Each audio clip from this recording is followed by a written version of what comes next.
Support for the show comes from Nutrafol, the #1 dermatologist-recommended hair growth supplement brand. 1.5 million people have tried Nutrafol, including me. I've tried it before myself. It's been great. For a limited time, Nutrafol is offering our listeners $10 off your first month subscription and free shipping when you go to Nutrafol.com and enter the promo code SERVED. That's spelled Nutrafol.com, promo code SERVED. Nutrafol.com, promo code SERVED. Support for the show comes from Mercury, the banking product that helps entrepreneurs do more with their money. Mercury knows that to an entrepreneur, every financial move means more. A credit card on day one means creating an ad campaign on day two, and a business loan means loading up an inventory for Black Friday. That's why Mercury offers banking that does more, all in one place, so that doing just about anything with your money feels effortless. Visit Mercury.com to learn more. Mercury is a financial technology company, not a bank. Banking services provided through Choice Financial Group, column NA, and Evolve Bank and Trust. Members FDIC.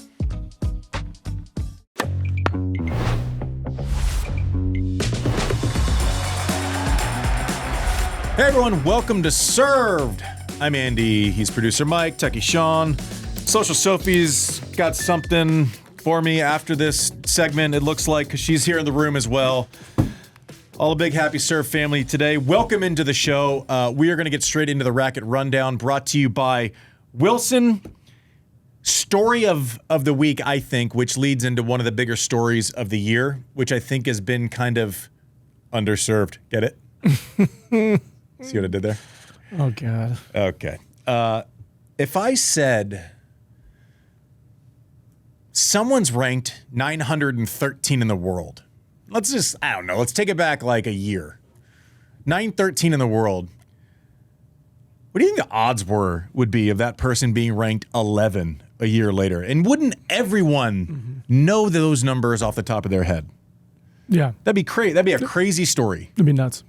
Now, what if that person was coming back from time away because she had a child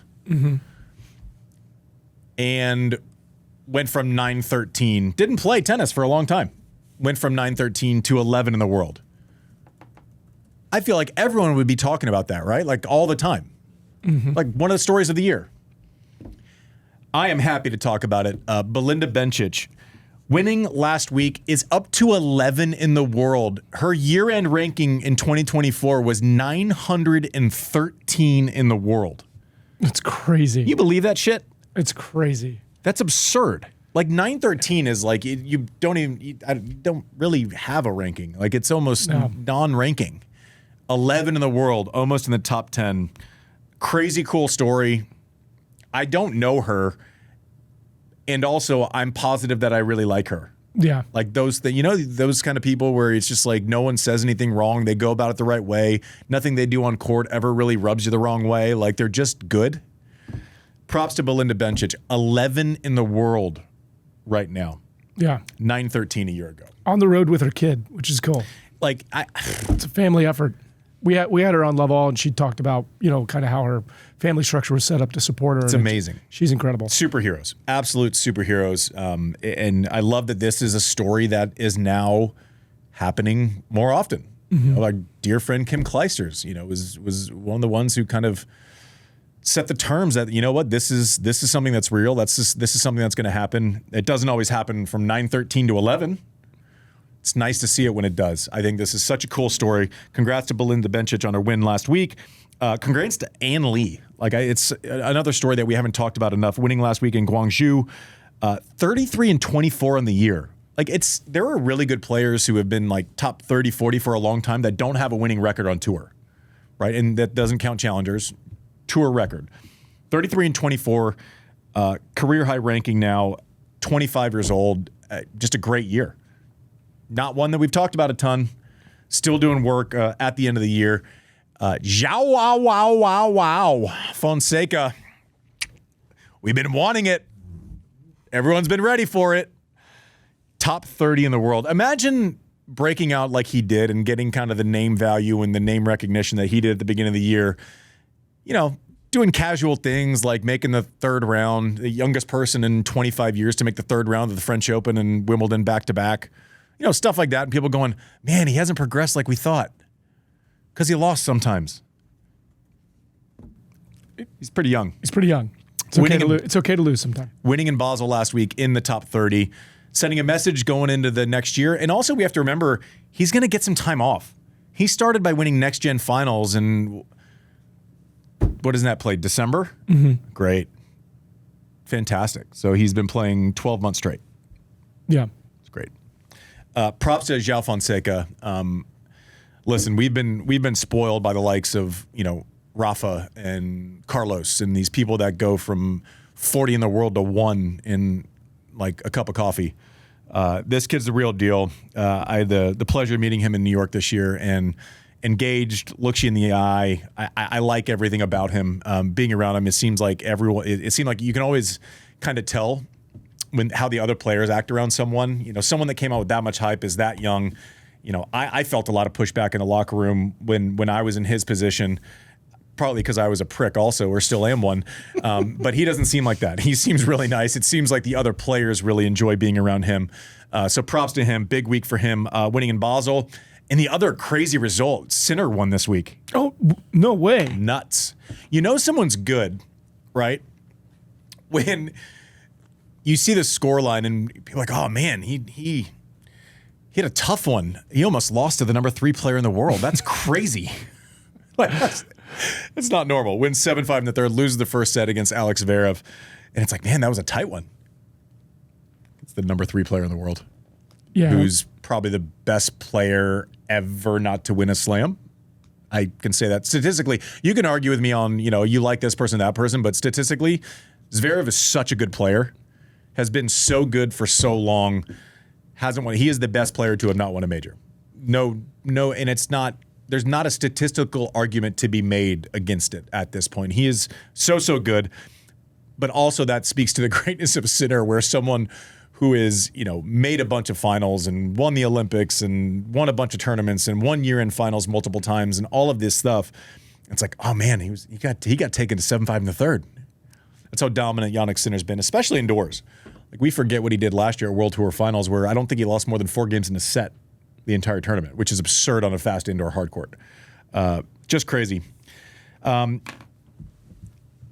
enjoyed the opening to this particular show, not because it's anything out of the ordinary. We do Racket Rundown a lot, but because it's about tennis and it's fun and you get to celebrate stories. Yeah. And they're not controversial. Well, that shit's over for this episode. But it's important what we talk about. It is important, and we don't just lean into the fluffy stuff like hot guy draws and stuff like that. Wow. Like what? We're not going to run this through AI and put hair on it? What? We actually get into the nuts and bolts and the things that make the tennis world go around, like why we have these things and why we have a podcast that people listen to is because we lean into stuff. And listen, not every opinion I give is right. There's no way it could be, right? But like you have to talk about the hard things in tennis and the things that are making the tennis world go around and not just act shocked by them. So obviously this week, and we're going to have JW here in a little bit to kind of discuss his opinions on the FBI investigations and the arrests and the Terry Roziers and the Chauncey Billups and the game fixing and the everything that's gone on that you all have probably heard about with the NBA this week. What does that look like in tennis is the obvious question, because we have a tennis podcast. This is our lane. This is what we do. Mike, you put together a lot of crazy stats to kind of define scale of where betting is specifically in tennis. 100 million pounds wagered on tennis globally each day. 40% of all detected abuse came from angry gamblers in 2024. 77% of direct message abuse stems from angry gamblers when monitoring messages. 1.6 social media posts analyzed by Threat Matrix in 2024. 1.6 million. 1.6 million. 458 players targeted with abuse in 2024. So that's interesting, and that we should take a second to define that. How many players actually make the main draw of tournaments, of which like 20% of those players? 256 between the men's and the women's draw is the right answer. So we're talking, to get to 458 players, you are going and trolling players that aren't playing on the tours, that aren't playing on the main tours, that are just trying to scrape by in Challenger Tours. 458 players targeted with abuse in 2024. You're literally going and searching for players that might have like 14 followers. Yeah. And crushing them for a set they lost somewhere. That's so stupid. And not just saying like, hey, you lost me money. No, that's your fault. They're like threatening them. That's your fault because they're saying disgusting said things. Player playing in some play, you're never going to have enough information to make a logical bet. Mm-hmm. If you go to the lower rungs of tennis, you fucking morons, don't send them a message, idiots. 5 players received 26% of all abuse. 5 players received 26% of all abuse. So let's run that back. 458 players received abuse in 2024. 5 of those players received 26% of all of that abuse. Identities kept confidential. 97 accounts responsible for about 23% of all abuse. So this is a habit from these accounts. This is not a one-off, my angry Uncle Larry getting pissed, you know. Which, by the way, if you make a bet and you're shocked that you lose money, you're an idiot also. 1,902 abusive incidents detected at Wimbledon in 2025, up from 511. So 400% more-ish, just under. This is a problem that's getting worse at a crazy clip. 15 cases escalated to law enforcement in 2024. And by the way, that seems low to me. Because if I walk in here, Sean, and I say, I'm going to insert threat here to you, and because we're standing and I can see your eyeballs, that's a threat taken seriously and I would get arrested for that, correct? Mm-hmm. Now, if I type it, apparently it doesn't write. Because, I mean, and you can post in the newsletter like the actual quotes from the actual players, which seem to overwhelmingly be women that have come forth and talked about it. It's a crime. Well, I want to clarify that a lot of the data that you're reading right now comes from the Threat Matrix, which is a system that was started by the WTA, ITF, Wimbledon, U.S. Open. This isn't even inclusive of like ATP. So this isn't the full scale of all the threats. They haven't published the way they have. This is mainly faced by female players. What we're saying. The male players is probably just as prevalent. Over 100 billion global sports betting market value in 2024, 187 billion. So you can do the math on that and how quickly it's growing. Projected sports betting market value 2030. Tennis ranks the 5th most bet on sport in the UK. 1,500 unique betting opportunities per ATP match via Sports Radar's ATP service. Plus. You got to have a plus. I don't care. You always got to have a plus. Okay, so that's an interesting thing too, because I think we'll probably talk about it because it's impossible to talk about the origin story of when this all kind of started without talking about Davydenko in 2007, but used to bet on like the outcome of a match, right? And so that would take 3 hours of your afternoon. I'm going to repeat what I just said. 1,500 unique betting opportunities per ATP match. So that invites a lot of things. That invites someone can try their best for an entire match and say, I'm going to double fault the first point of my 4th service game. It's tough to detect intent when it happens in 3 seconds, right? This makes it a lot. This makes the problem a lot tougher. It makes people a lot angrier. There's a lot more volume because you provide more betting opportunities. You're going to also provide a lot more problems for the players, which is it's going to happen because betting is not going away. Gambling's not going away. I'm not mad at that in general. I just want to make sure that our players are protected. And I want to make sure that if we are signing these deals with these huge companies, it's a very, very, very detailed breadcrumb trail of how much of that goes directly back to the players and prize money and X, Y, and Z, right? Because I know 1,000 owners make a lot of money when they sign these deals. Players can't sign gambling deals per the rules. Mm-mm. Therefore, that money should flow through to the players in some way, shape, or form because they are the ones. I don't think they're allowed to wear like patches or anything. No, nothing. That are bearing the. I can as a podcaster, but they can't. They're creating the revenue, and I can benefit off of it. That's nuts. Can I give you a crazy number? So if it's 1,500 touch points, 2024 there was around 17,000 matches played. Meaning there's 25.5 million opportunities to place a bet annually on tennis, if that's true. So that's like one per tournament? It's crazy. Schedule joke. Yeah, Schedule schedule joke. joke. Let's see how hardcore you are, Chuckers. There it is. Yeah, so listen, the numbers are just getting crazy, and obviously with the story last week, it's our job to kind of pay attention to it. I crave, if you haven't figured it out by listening to us for 2 years now, I just crave clarity, right? I get big problems, and I don't think there are simple solutions to big problems, right? Masters 1000 goes last week to, I understand the market forces involved. We don't want live. We don't want to break up tennis. No one wants that. Is it the best solution? Do they have a lot of financial benefit? Yeah. What are we using it for? Can we fix the schedule with it? I have a lot of questions past just Saudi, money, deal. Like, it's more complicated than that, and I fully understand it. It's not an easy call for anyone to make, right? Are we able just to make up new Masters 1000 licenses? Can we make up 16 of them if we set precedent? Is that where we're going? No answers to any of these questions. How much of these betting deals is going directly to prize money? And their answer will be, Challenger prize money has gone up 142% since 2022. Yeah, great. It didn't go up a dime or close to it for the 20 years before that. So like, there's a way to tell a story without actually giving us any detail whatsoever. You look at the NBA betting revenue, I'm assuming it's billions of dollars, right? Let's call it $1.5 billion. It's a safe assumption based on the deal that the NBA has with the players that half of that, or 600 million of that, is going directly to player salaries or directly to the players. Mm-hmm. Because they have those terms negotiated ahead of time.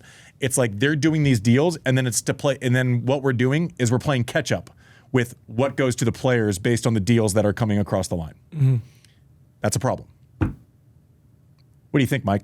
I mean, it sounds like we should bring JW in and talk a little bit more about it. We'll be back with Jon Wertheim after the break.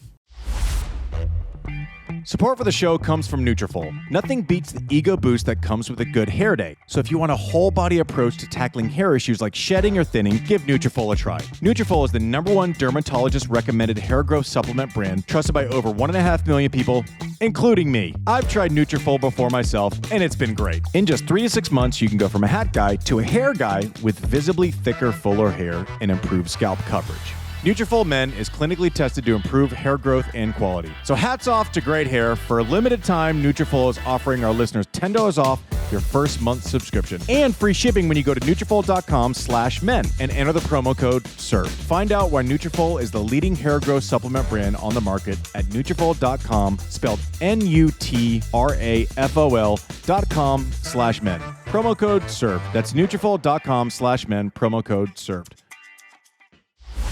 All right, and here now with us, as promised, JW, gonna weigh in on obviously the sports world's attention, and you see stories that cross over into interest with people who don't know that basketball is spelled with 2 L's, and all of a sudden they're interested in what's going on the heels of Terry Rozier being arrested, Chauncey Billups being arrested.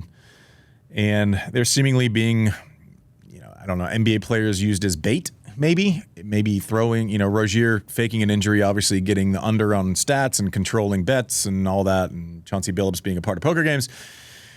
JW, as you kind of process and digest those stories from last week and what the NBA is going through, where does your mind go as to how it applies to tennis? Are we fraught for corruption because there's only 2 players and one can throw it? Where does your mind go with this, JW?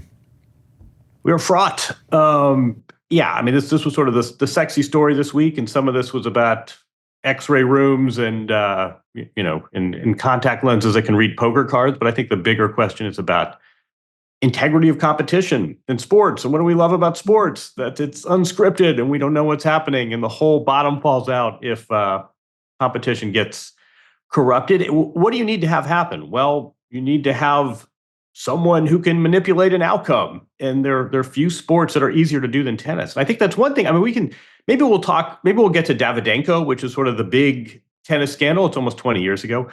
That was match fixing. What does match fixing mean? One player dumps a match, allegedly. We are in a world now where you don't have to lose a match. You need to like double fault the third service point of the second game of the second set. All of these micro bets and these prop bets, I think that's where a lot of the issues arise. And yeah, I mean, tennis is. I mean, just go through the checklist, right? I mean, first you need economic incentive. There certainly is that. A lot of these suspicious wagers are coming where there's much more money wagered on the match than the player could ever make. You've got one athlete, right? You don't the running backs. The football team's a tough sport to throw, right? Unless you're a quarterback, right? But a tennis player, hey, listen, we hit 40 unforced errors anyway. What's one long forehand? And part of me with this whole story is what did you expect was going to happen, right? We had this huge about face in sports where suddenly the same leagues that were saying this is going to invite unsavory characters and this is going to ruin competition and this is going to sully our sport, they all did an about face, right? And they all said, well, it's going on anyway. We may as well bring it in from the dark corners and apply sunlight, and we'll be able to catch people with all these partnerships and with technology, and we'll be able to monitor. You've got athletes. They are all, we're all creatures of incentives. They're competitive to begin with. A lot of them are young. It's sort of like, what did you expect was going to happen? But as far as tennis goes, yeah, I mean, this is a very popular betting sport. We've all heard whispers.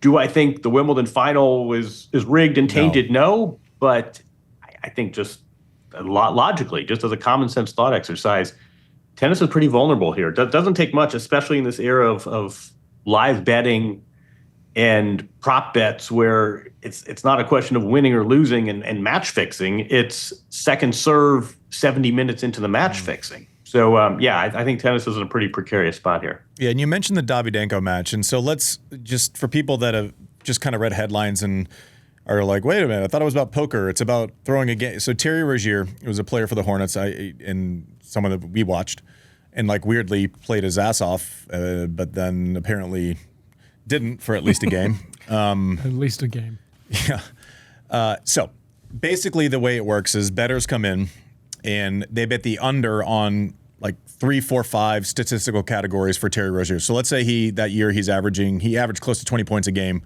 They're like, okay, we're going to take the under on his average or whatever he's suspected to score based on matchups that day. Same with assists, same with whatever else. Terry Rozier, 6 minutes in, he played 10 minutes, whatever it was, said, my ankle hurts, right? There was no documentation before the game. I don't know what the fallout was afterwards. But by him taking himself out of the game, all of a sudden, all those bettors win. So it's basically like insider trading, right? If we're putting it in financial terms. So he controls the outcome of all of these bets. And there was an uncharacteristic amount bet on the unders for his statistical categories for that day. So that would imply, and they've since proven, that there was something sideways. Information was getting out, right? The betting markets were getting tips on who was playing. Chauncey Billups was sitting, his good players for his bad players, and it seemed like the betting markets were ahead of the official announcements. That means someone has inside information and is releasing it to this ring of bettors, which obviously is an illegal activity. So, level set. We rewind to Nikolay Davydenko, where I'll get some parts of it wrong, but I promise you the gist of it is 95% there, right? Playing Vassallo Aguelo in 2007 at Monte Carlo. Davydenko was, I don't know what he was at the time. He's always like a top 5 guy for. I think it was Poland for what it's worth. Sopot, Poland. Oh, it was in Sopot. Okay. So Sopot, Poland. So somewhere around there. Davydenko. So maybe even more obvious to throw a match at a 250 and not a 1,000. Anyways, so Davydenko wins the first set, rolling, and Davydenko's 3, 4, 5, 6, 7 in the world, whatever it is, and Vassallo Aguelo is not. He's 60, 70, 80, challenger kind of, maybe between the tours type guy, if I remember correctly.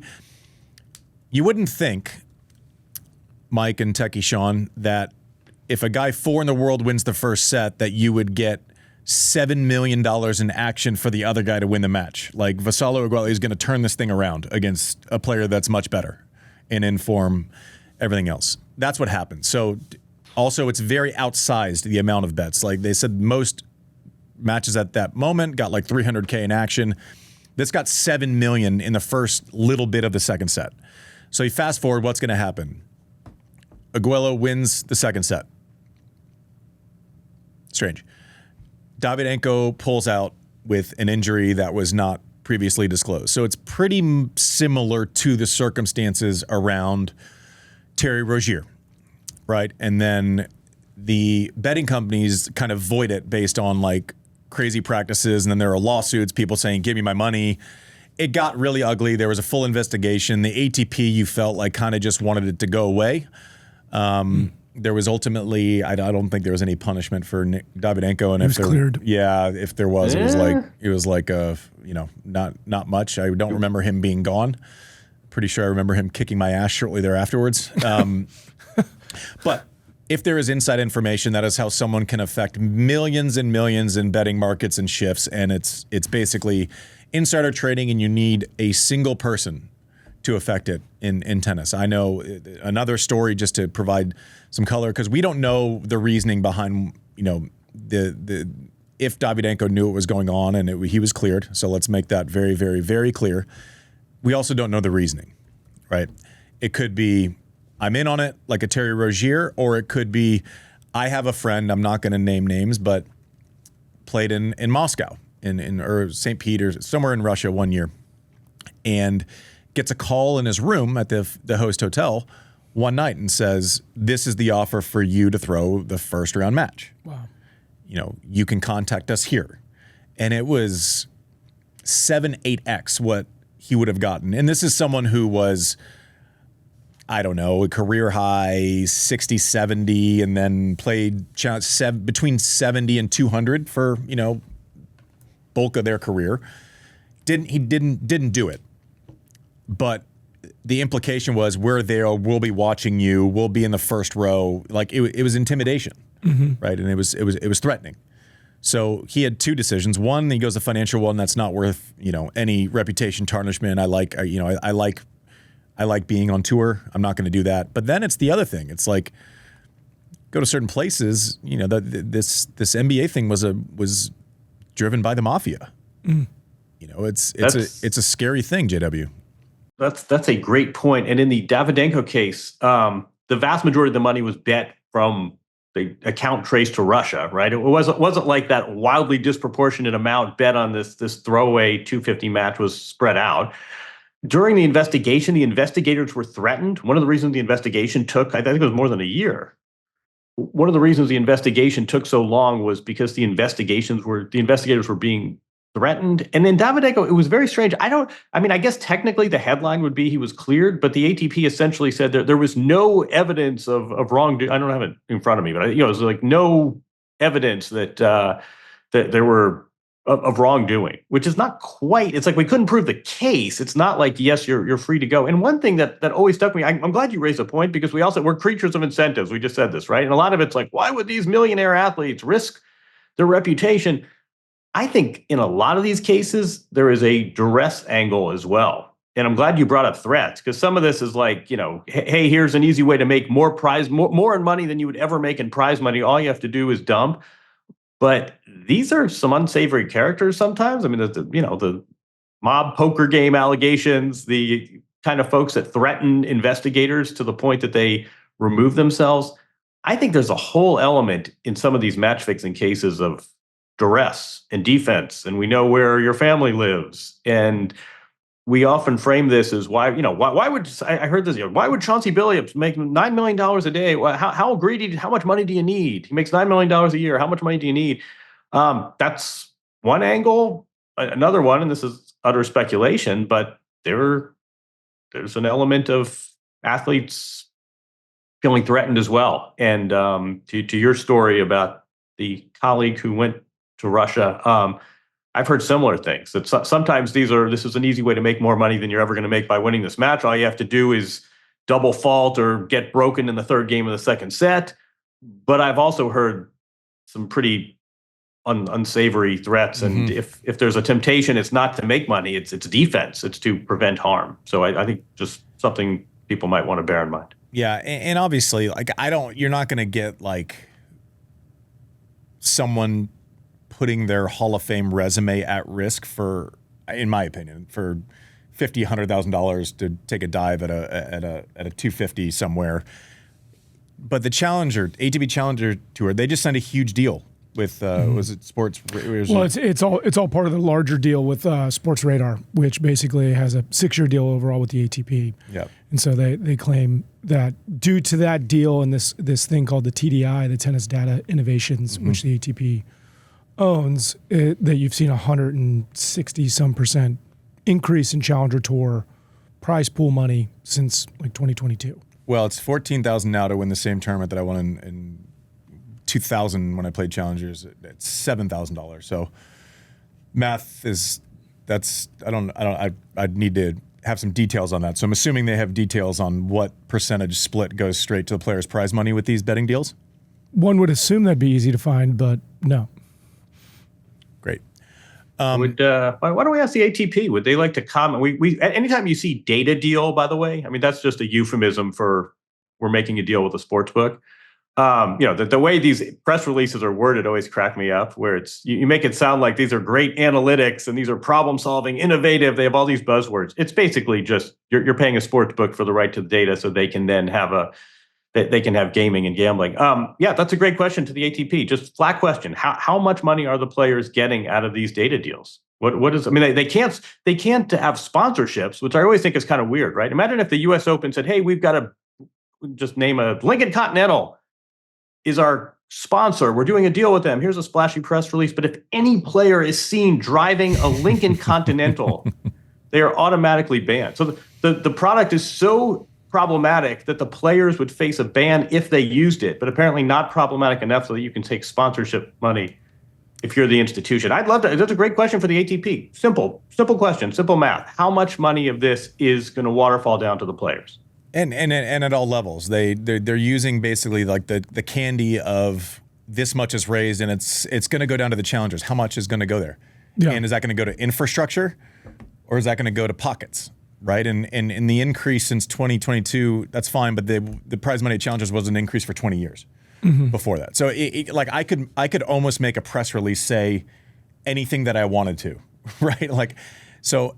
I struggle. And I will say, like, to your point, JW, I'll give you real life experience. I had a deal with Betway for 2 years. I am not clean of any of this. I didn't give gambling picks. I basically took it's not dissimilar to what I do here where you give an overview of a tournament and they use it. So I wasn't making specific picks. So I wasn't, tilting betting lines or anything. Me saying Carlos Alcaraz, I think he's one of the favorites at Wimbledon, isn't really, I would assume it's not changing much. But the reason why I bring that up is to one, listen, raise my hand, and if we're going to talk about something, let's be fully transparent. And two, as they're going through it, the amount of people that weren't allowed to be associated with it was pretty airtight. Obviously, JW mentioned the players, and I'll get some of the timelines wrong, but you'll get the gist of it. It was anyone who's going to be like a captain. So basically, is there a captaincy in the offing some point in this deal, and is that a barrier?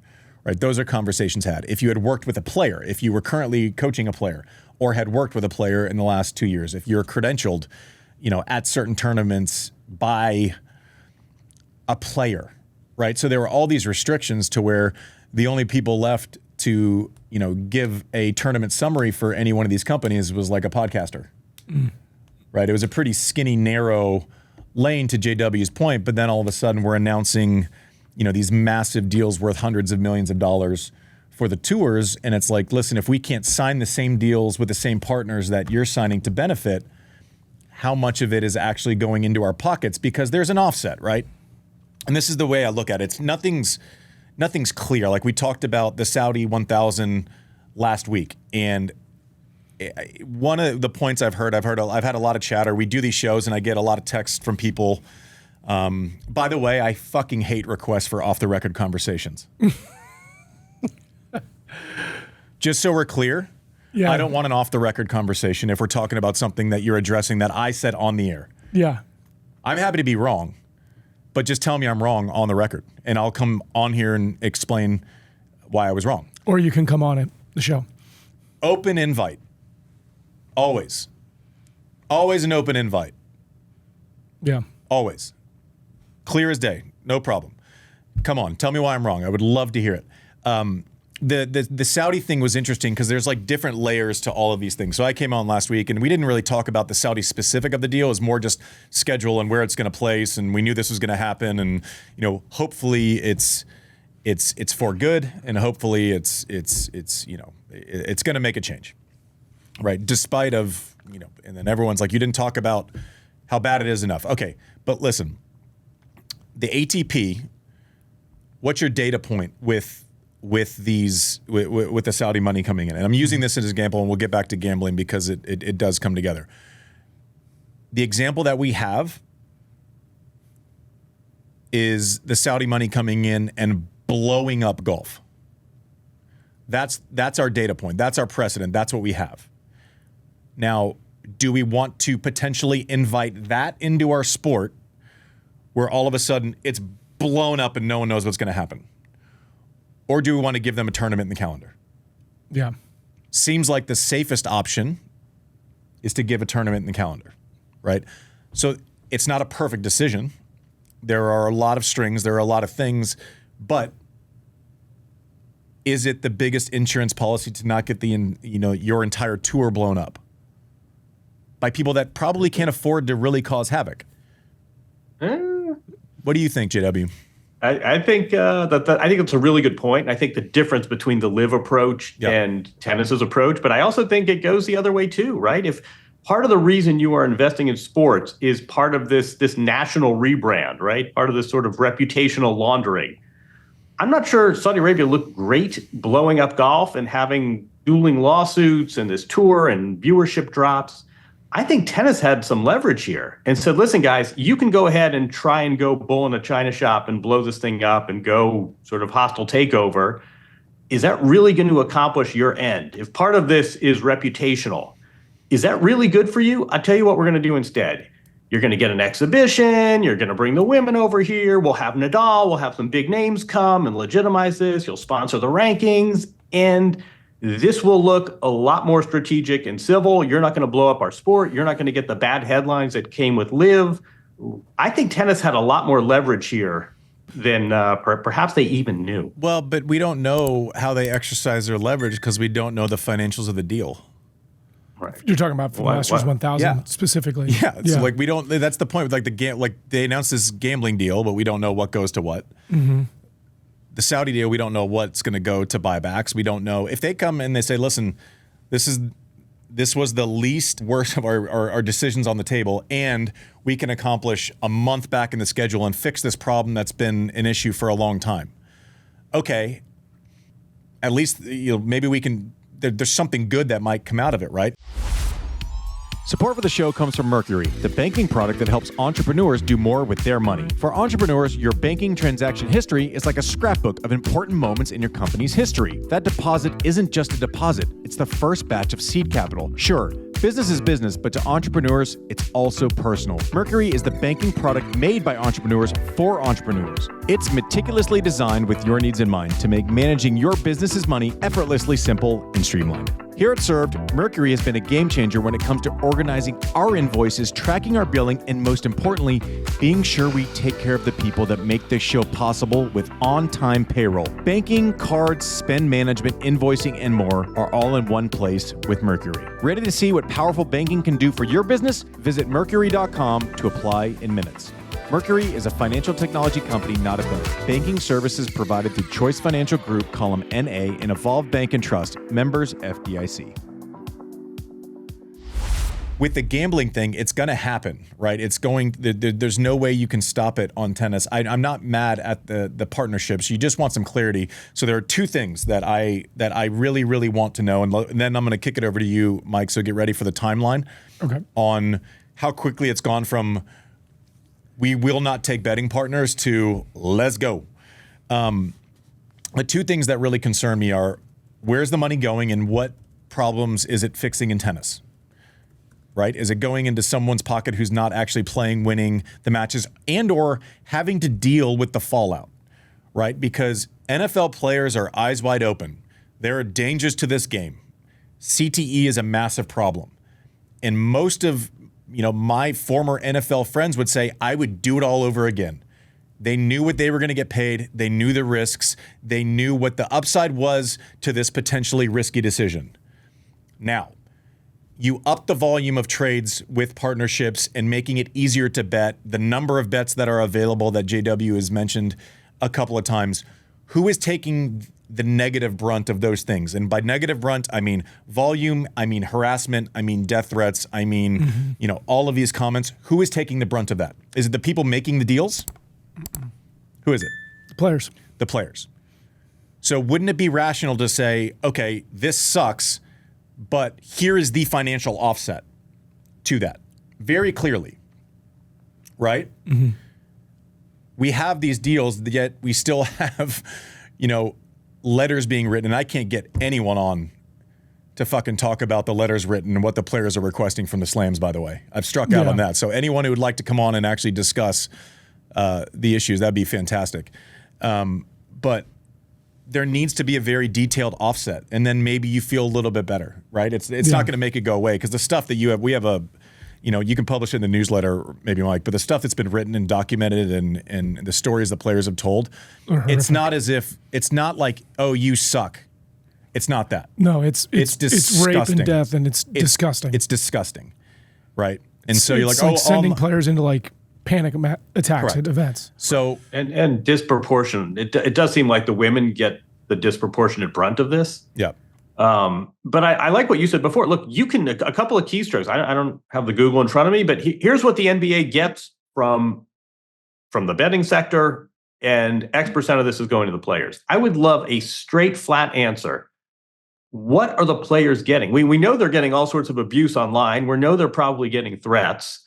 We know they're not allowed to use patches, or Steph Curry's got a deal with a sports book. Tennis players aren't allowed to have that. It's a very simple question of the tours. We get these splashy press releases. It's Sports Radar. It's a re-up. There's streaming video. It's not just the ATP and WTA. The ITF has a data deal. Even the UTR has a data deal. Mm-hmm. What are the players getting out of this? Simple question. Anybody wants to answer that, you know where to find us. Well, let's level set with a bit of a timeline. So, back in 2016, there was a major report that 16 players ranked in the top 50 were flagged for match fixing, which led to a major investigation internally by tennis, which led to, in 2018, the ATP banning tournament sponsorship from all betting companies. How many of those names did we get? I don't know. I don't have that exactly in front of me. Mm-hmm. I could look into that more. That was the BuzzFeed. That was the BuzzFeed. That was you the can BBC find them online, BuzzFeed but I don't believe there's report. any discipline. Yeah. And the Russian mafia was connected to it, and Italian syndicates. Mm-hmm. So 2018, ATP bans betting. And then in December of 2020, they reversed this ban, some say amid, COVID-19 financial crisis, and betting a daily fantasy is allowed in 250 and 500 tournaments. Masters 1000s are daily fantasy only. Tournament directors apparently, celebrate the new revenue stream. And then in 2021, the ITIA launches the International Tennis Integrity Agency, the first fully independent anti-corruption organization. 2021, also, the WTA signs a deal with FanDuel. ITIA expands in 2022. And then in 2023, Karen Morehouse, who's been on the show before, joins the ITIA as CEO. And then in December of 2023, this is kind of where it all kicked into hyperdrive. Mm-hmm. Sports Radar secures a 6-year global ATP data and betting streaming rights deal, covers 250 plus tournaments, 17,000 plus matches annually, launches ATP Service Plus, a 1,500 plus micro betting opportunities per match. But the headline is data and streaming deal. Yeah, so then this creates the Tennis Data and Innovations, which is owned by the ATP, 80% by the ATP Tour, 20% by ATP Media, which ATP Media is also owned by portions of the Masters 1000s and tournaments, blah blah blah. It's been a good run for the owners of the Masters 1000s. Yeah, and then 2024 through 25, there's a slew of match fixing bans that range from 12 years to lifetime bans. Mm-hmm. There's refs, there's umpires, there's players, And then the official betting partner of the ATP Challenger Tour becomes 1xBet, which apparently is banned in the UK and US. I don't know. That was October of 2025. We'll have to look into that one more. But then the threat matrix launches in January of 2024. That's the WTA, ITF, USTA Wimbledon Deploy Threat Matrix System by Signify Group, AI-powered monitoring across social media platforms covering 8,300 WTA and ITF players, operating in 40 languages, just so we can see the abuse. I don't know what it does to stop the abuse. There's a lot. There's a lot here. And then obviously in the calendar year of 2025, we have seen some super big headlines from some pretty big players receiving pretty disgusting threats. Mostly WTA players. Yeah.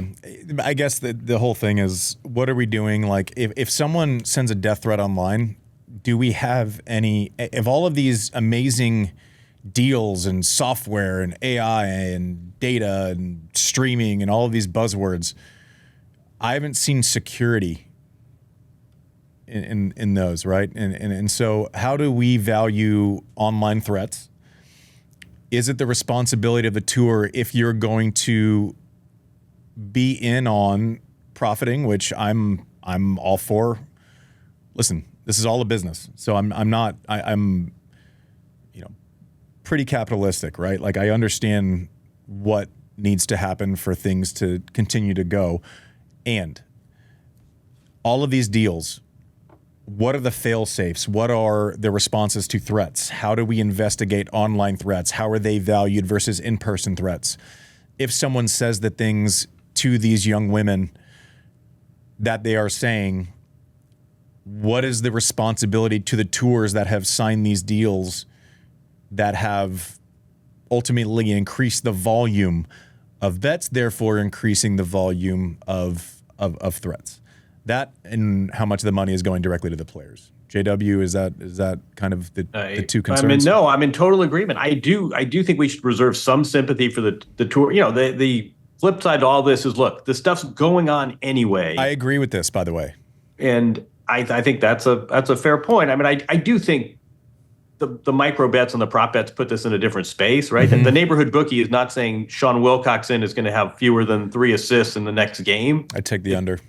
But I also think, I mean, one thing that's kind of chilling to me, if you're the kind of person who's going to say, you know, hey, you fat cow, learn to hit a backhand, you cost me money again, is it that big a leap to there are going to be real problems here if you don't get broken in the 5th game of the 2nd set? I mean, if you're that much of a sociopath that you are writing to strangers because you lost a few bucks on their tennis match, in some cases, is it that big a leap to real threats if you don't do X? It's not a simple, you know, we love binary and we like right and wrong. It's complicated, but I think the point that you raise, where is the player's voice in this? Where's the player's revenue? Where are the player's protections? The players bear the brunt of this, and also it's their labor that's creating this whole market. What are they getting out of it? A lot of nasty, like, DMs, but it's really, it's going to happen anyway. Look, we talked about this, right? You only need one person to manipulate a result. It's a global sport. There are 1 million matches, right? There are only 17 NFL games for a team. I mean, think about, you're talking about 1,500 data points that you can bet on per match. There's always a match, some time zone, like in some horrible, nefarious, evil genius way. Tennis is kind of a perfect sport for betting. What are the players getting out of it would be my principal question. And Mike, a lot of the abuse comes from a lot of the same accounts, correct? Like, it's, yeah. There's we can edit the pause, but yeah, they said basically 5 players received 26% of all abuse, which they claim that they want to keep those identities they want to confidential. But they want us to know. They want to know that 5% receive a disproportionate amount, and then 97 prolific accounts responsible for 23% of all abuse. There's your target. Listen, this is imperfect, because if you want tennis to grow and if you want it to be part of, you know, everything becomes normalized. Like even JW, when you were talking about Live, and it's like they didn't get any flowers from the way that they did the Live tour, and I'm going, well, I don't know. Like, yes, I agree with you. It was a stain. They got smoked early, and there were like bans on players for majors, and there were like all these things that doesn't exist anymore.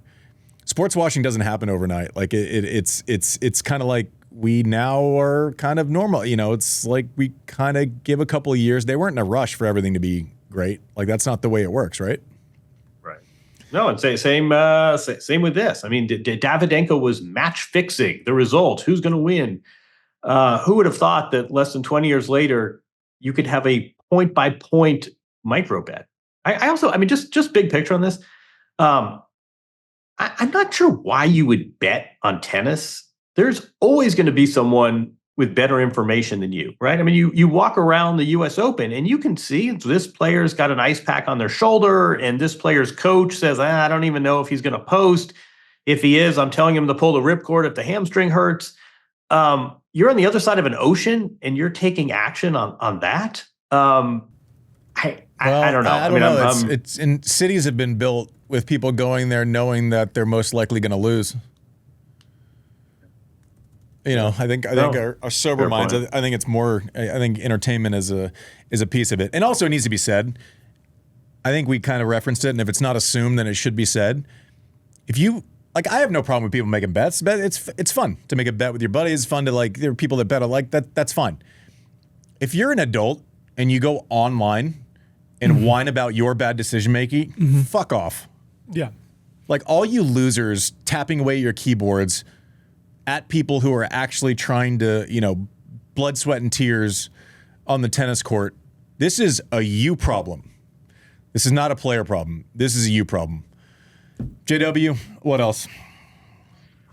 I think next time we're going to talk about, Belinda Bencic is climb up the rankings. We're going to talk about some tennis results. I mean, these have been two kind of existential macro topics. I think they're important. I think there's a lot of money at play. They really have a lot of foundational sort of importance to the sport. But we can also get back to this.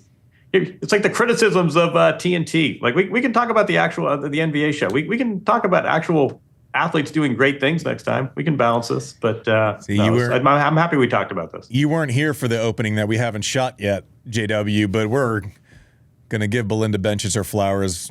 Fonseca already did it. We already did it. We haven't shot it yet, but we did it. When this episode presents, we will have done it. Anyways, some serious stuff going on. Obviously, money makes it go round, and we're in the middle of it right now with tennis. You know, I would love to have somebody on to like talk in more detail about it. I listen. I understand. Yeah. I understand why you have to make the deals, right? You need to be a part of this ecosystem that makes it bigger, better. People are like, why don't we have events here? It's like, because that takes money. So the answers to a lot of the questions that we get in the comments, well, why don't we send an event here? Or why can't we have more here? Or why can't there be more seats? Why can't ticket? A lot of it's going to be based around these deals. It makes it, you know, some are, for lack of a better word, some are a necessary evil. They're not all perfect. And very basic. We have to protect our players. We cannot expose them to the new age form of Uber abuse. And simply, where's it going? How do the players benefit from the upped volume, rhetoric, et cetera, et cetera? Thank you for watching Served. We'll see you next week.